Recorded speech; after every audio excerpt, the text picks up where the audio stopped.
সর্বশেষ বিশ্ব সংবাদ।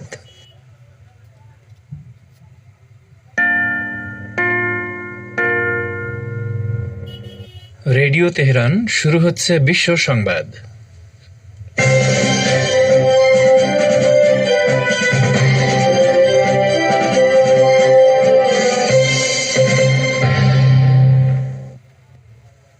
প্রথমেই সংবাদ শিরোনাম।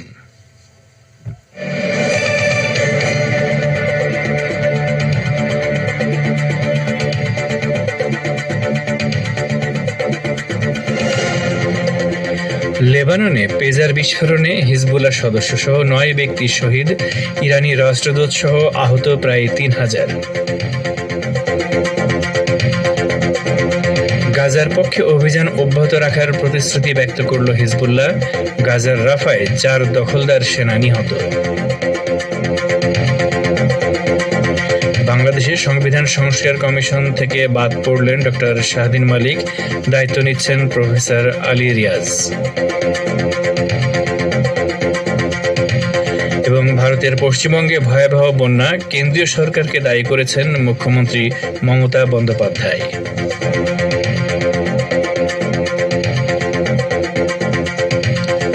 আসসালামু আলাইকুম। বিশ্ব সংবাদের গুরুত্বপূর্ণ অংশগুলো শুনলেন, এবারে বিস্তারিত। পরিবেশনায় রয়েছি রেজওয়ান হোসেন। লেবাননের বিভিন্ন স্থানে পেজার নামে পরিচিত বেতার যোগাযোগ যন্ত্রের বিস্ফোরণে ইসলামী প্রতিরোধ আন্দোলন হিজবুল্লাহর হাজার হাজার সদস্যের পাশাপাশি বহু বেসামরিক ব্যক্তি শহীদ বা আহত হয়েছেন।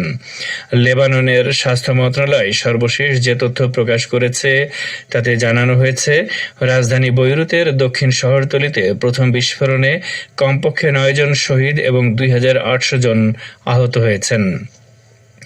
মন্ত্রণালয় জানিয়েছে, দক্ষিণ লেবাননের হাসপাতালগুলোর ধারণ ক্ষমতার বাইরে চলে যাওয়ায় আহত ব্যক্তিদের লেবাননের রাজধানীর বাইরের হাসপাতালে স্থানান্তর করা হচ্ছে।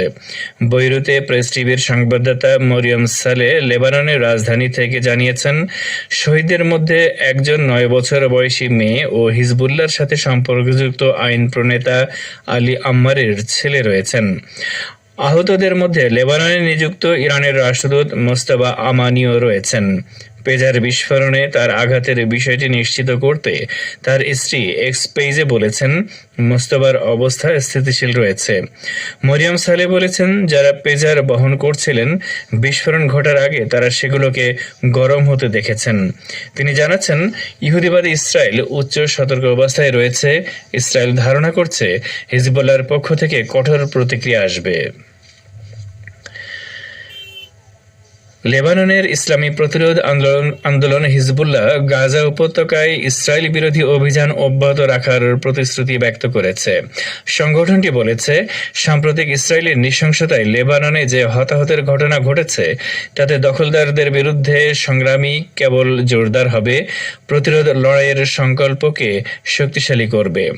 গতকাল রাজধানী বৈরুতের দক্ষিণ শহরতলিতে পেজার নামে পরিচিত বেতার যোগাযোগ যন্ত্রের বিস্ফোরণে কমপক্ষে ৯ জন শহীদ এবং ২,৮০০ জন আহত হয়েছেন।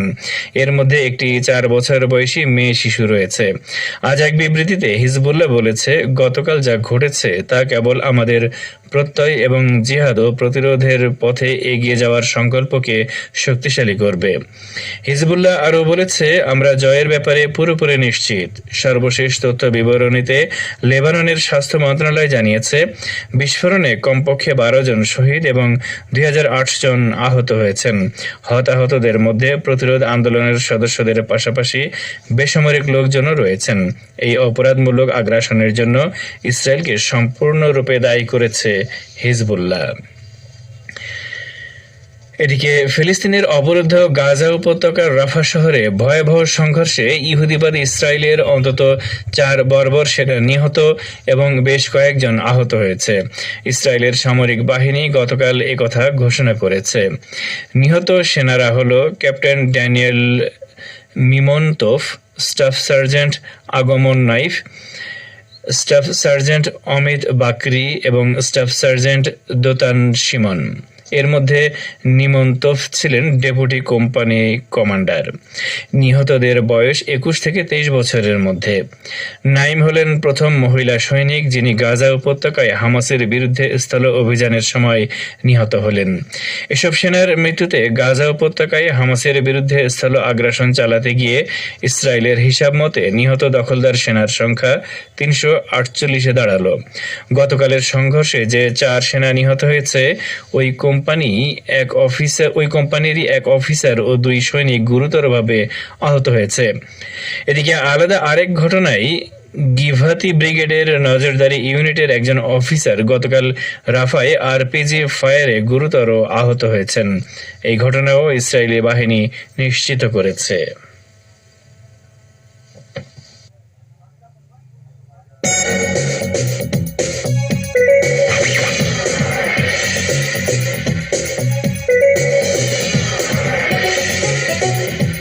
রেডিও তেহরান, খবরের সঙ্গে 24 ঘন্টা। ভিজিট করুন আমাদের ওয়েবসাইট parstoday.ir/dn।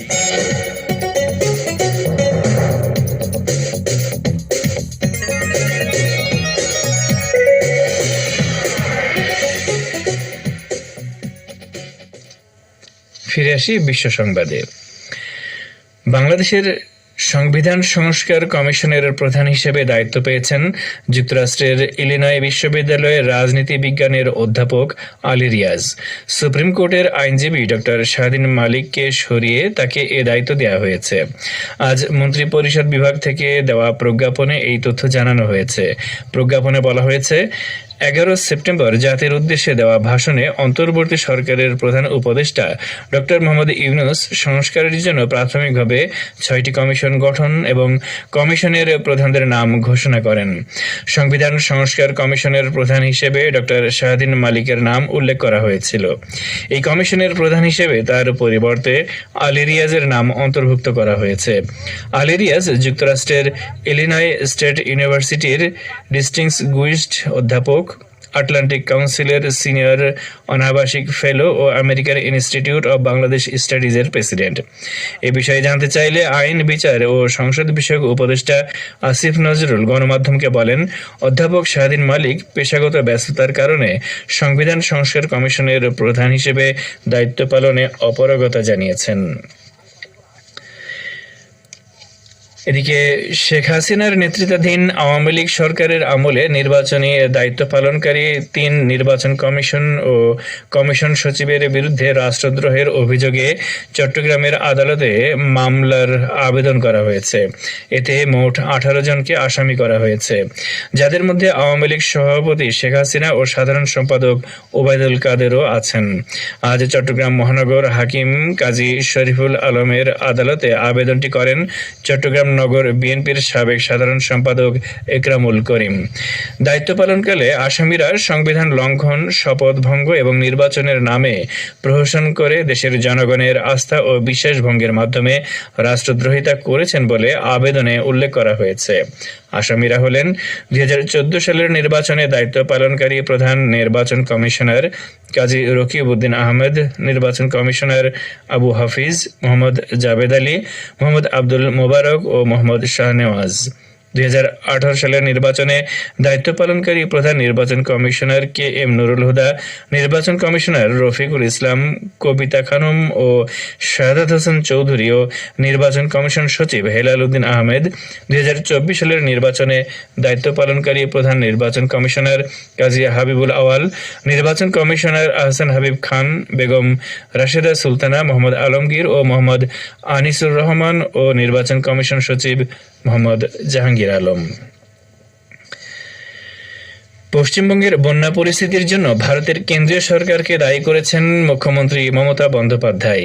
আজ দুপুরে হুগলির পুরসুরা ক্লাবের একটি সেতুতে দাঁড়িয়ে বন্যা দেখে কেন্দ্রের বিরুদ্ধে ক্ষোভ উগড়ে দেন তিনি। মমতা বলেন, ম্যানমেড বন্যা পরিকল্পনা করে বাংলাকে ডুবিয়েছে। কেন্দ্রের অসহযোগিতা এবং উদাসীনতায় বাংলায় প্লাবন পরিস্থিতি তৈরি হয়েছে মন্তব্য করে মমতা বলেন, 3.5 লক্ষ কিউসেক জল ছাড়া হয়েছে ডিভিসি থেকে। আমি নিজে ডিভিসির সঙ্গে কথা বলেছি, ঝাড়খণ্ডের মুখ্যমন্ত্রীর সঙ্গে কথা বলেছি, এত জল এর আগে ছাড়া হয়নি। তিনি প্রশ্ন তোলেন, যখন 70-80% জল ভরে যায় তখন কেন জল ছাড়ে না ডিভিসি? কেন্দ্র ড্রেনেজ করে না, নিজেদের রাজ্যগুলোকে বাঁচাচ্ছে, আর সবটা বাংলার উপরে চাপিয়ে দেওয়া হয়েছে। বাংলা আর কত বঞ্চনা সহ্য করবে? মুখ্যমন্ত্রীর অভিযোগ, রাজ্যকে না জানিয়ে জল ছেড়েছে ডিভিসি, তার জেরে জলের তলায় একাধিক জায়গায়। পরশুরার প্লাবন পরিস্থিতি দেখে কেন্দ্রের অসহযোগিতা এবং উদাসীনতায় বাংলায় প্লাবন পরিস্থিতি তৈরি হয়েছে বলে অভিযোগ তোলেন মমতা। আবার লেবানন প্রসঙ্গ। লেবাননে ইহুদিবাদী ইসরায়েলের সন্ত্রাসী হামলার তীব্র নিন্দা করেছেন ইসলামী প্রজাতন্ত্র ইরানের পররাষ্ট্রমন্ত্রী আব্বাস আরাকচি। গতকালের এই হামলায় অন্তত 9 জন শহীদ এবং হাজার হাজার মানুষ আহত হয়েছেন। হামলার পর গতকালই লেবাননের পররাষ্ট্রমন্ত্রী আবদুল্লাহ রশিদ বুহাবিবের সাথে টেলিফোনে এ কথা বলেছেন আরাকচি। লেবানন জুড়ে হিজবুল্লাহ সদস্য এবং অন্যদের ব্যবহার করা হাজার হাজার ওয়্যারলেস কমিউনিকেশন ডিভাইসে একযোগে বিস্ফোরণের ঘটনায় তিনি কঠোর নিন্দা করেন। ইরানের শীর্ষ কূটনীতিক লেবাননের সরকার, জনগণ এবং হতাহতদের পরিবারের প্রতি তার সমবেদনা ও সংহতি প্রকাশ করেন। একই সাথে তিনি আরও বলেন, ইরান আহতদের চিকিৎসা সেবার জন্য তাদের তেহরানে স্থানান্তর করতে যে কোনো প্রয়োজনীয় সহায়তা দিতে প্রস্তুত। বিস্ফোরণের ঘটনায় আহত ইরানের রাষ্ট্রদূত মোস্তফা আমানির অবস্থা সম্পর্কে খোঁজ খবর নেন আব্বাস আরাকচি। রাষ্ট্রদূতকে তাৎক্ষণিক চিকিৎসার সেবা দেওয়ার জন্য লেবাননকে ধন্যবাদ জানান আব্বাস আরাকচি। পররাষ্ট্রমন্ত্রী আরাকচি রাষ্ট্রদূত আমানির স্ত্রীর সঙ্গেও ফোনে কথা বলেন এবং তার শারীরিক অবস্থার খোঁজ খবর নেন। আরাকচি প্রয়োজনে রাষ্ট্রদূত এবং অন্য আহত ব্যক্তিদের ইরানে তাৎক্ষণিক স্থানান্তর ও চিকিৎসা দেওয়ার প্রস্তাব দেন। আপনারা বিশ্ব সংবাদ শুনছেন রেডিও তেহরান থেকে, আর প্রচারিত হচ্ছে শর্টওয়েভ 25 মিটার ব্যান্ডে। ইসলামী প্রজাতন্ত্র ইরানের রেড ক্রিসেন্ট সোসাইটি চিকিৎসা ও ত্রাণ কার্যক্রম পরিচালনার জন্য লেবাননের রাজধানী বৈরুতে একটি প্রতিনিধি দল পাঠিয়েছে। আরব দেশটিতে গতকাল ইহুদিবাদী ইসরায়েল ভয়াবহ সন্ত্রাসী হামলা চালানোর পর ইরান এই টিম পাঠালো। সন্ত্রাসী হামলায় আহতদের চিকিৎসার প্রক্রিয়ায় সহায়তা করার জন্য ত্রাণ দলের সাথে ইরানি রেড ক্রিসেন্টের প্রধান পীর হোসেইন কালিভান্দ আজ লেবাননে পৌঁছেছেন। এই টিমে 12 জন ডাক্তার, 12 জন নার্স এবং প্যারামেডিক রয়েছে। কালিভান্দ বলেন, উল্লেখযোগ্য সংখ্যক আহত ব্যক্তি যাদের আরও গুরুতর চিকিৎসা ও স্বাস্থ্য পরিষেবা প্রয়োজন তাদের ইরানের রাজধানী তেহরানে স্থানান্তর করা হবে। তিনি বলেন, বৈরুত বিস্ফোরণের পর জরুরি বৈঠকে একটি মেডিকেল টিম পাঠানোর সিদ্ধান্ত নেওয়া হয়।